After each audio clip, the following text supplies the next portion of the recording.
نحمده ونصلي ونسلم على رسوله الكريم اما بعد فاعوذ بالله من الشیطان الرجیم بسم اللہ الرحمن الرحیم۔ سامعین محترم، سابقہ ہمارا جو درس تھے نماز کی سنتوں کے متعلق تھے اور صاحب بہار شریعت نے کم و بیش 90 سنتیں جو ہے وہ ذکر کی ہیں۔ الحمدللہ وہ 90 سنتیں ہم نے اپنے سابقہ درسوں کے اندر سماعت کی۔ آج ہمارا جو درس ہے وہ نماز کے مستحبات کے بارے میں ہے اور صاحب بہار شریعت نے جو ہے تقریباً 15 مستحبات نماز ذکر کیے ہیں۔ آئیے ان کو سماعت کرتے ہیں۔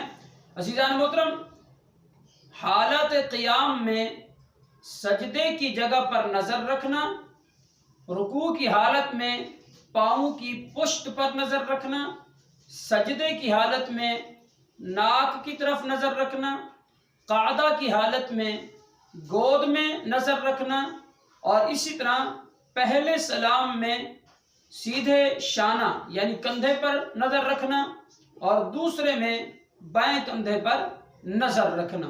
یہ تمام چیزیں مستحبات نماز میں سے ہیں۔ اور اسی طرح جماہی آئے تو منہ بند کرے اور نہ رکے تو ہونٹ دانت کے نیچے دے کر ہلکا سا دبائے، پھر بھی اگر نہ رکے تو فرمایا قیام میں سیدھے ہاتھ کی پشت وہ اپنے منہ پہ رکھ لے اور اگر قیام کے علاوہ کسی اور رکن میں ہے تو پھر الٹے ہاتھ کی پشت جو ہے وہ منہ پر رکھ لے یا پھر آستین وغیرہ سے اپنا منہ جو ہے وہ گویا ڈھانپ لے اور بلا ضرورت کپڑے سے یا ہاتھ سے منہ ڈھکنا جائز نہیں، یعنی مکروہ ہوگا۔ اور اسی طرح دوسرا طریقہ جماہی روکنے کا یہ بھی علماء نے لکھا ہے کہ جب جماہی آئے اور نہ رکے تو اس وقت دل میں یہ خیال کرے کہ انبیاء علیہم السلام جماہی سے پاک ہیں۔ جب یہ نیت کرے گا تو جماہی جو ہے وہ رک جائے گی۔ اور اسی طرح مرد کے لیے تکبیر تحریمہ کے وقت ہاتھ کپڑے سے باہر نکال کر کانوں تک ہاتھ لے جانا، یا باندھے تو تکبیر تحریمہ کے وقت کپڑے سے باہر ہاتھ نکال لے، اور عورت کے لیے مستحب یہ ہے کہ وہ کپڑے کے اندر اس کے ہاتھ رہنا یہ بہتر ہے۔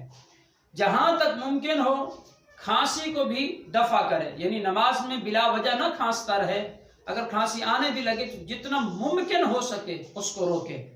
اور اسی طرح جب مکبر حی علی الفلاح کہے تو امام اور مقتدی سب کے سب کھڑے ہو جائیں، اس لیے کہ حی علی الصلاح حی علی الفلاح پر کھڑا ہونا یہ مستحب ہے۔ جب مکبر قد قامت الصلاۃ کہہ لے تو نماز شروع کر سکتا ہے، مگر بہتر یہ ہے کہ اقامت مکمل ہو جائے اور اس کے بعد جو ہے نماز کو شروع کیا جائے۔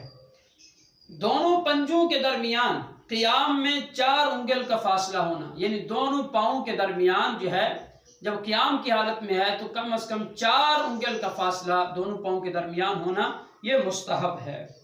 مقتدی کو امام کے ساتھ شروع کرنا، یعنی جس وقت امام نماز شروع کرے تو ساتھ میں مقتدی بھی امام کے ساتھ شروع کر دے، یہ بھی مستحب ہے۔ سجدہ جو ہے یہ زمین پر بلا حائل ہونا، یعنی صرف زمین پر سجدہ ہو، یعنی کوئی جائے نماز یا کوئی قلین وغیرہ یا اس طرح کی کوئی چیز نہ ہو۔ بہتر یہ ہے کہ زمین پر سجدہ کرنا یہ مستحب ہے۔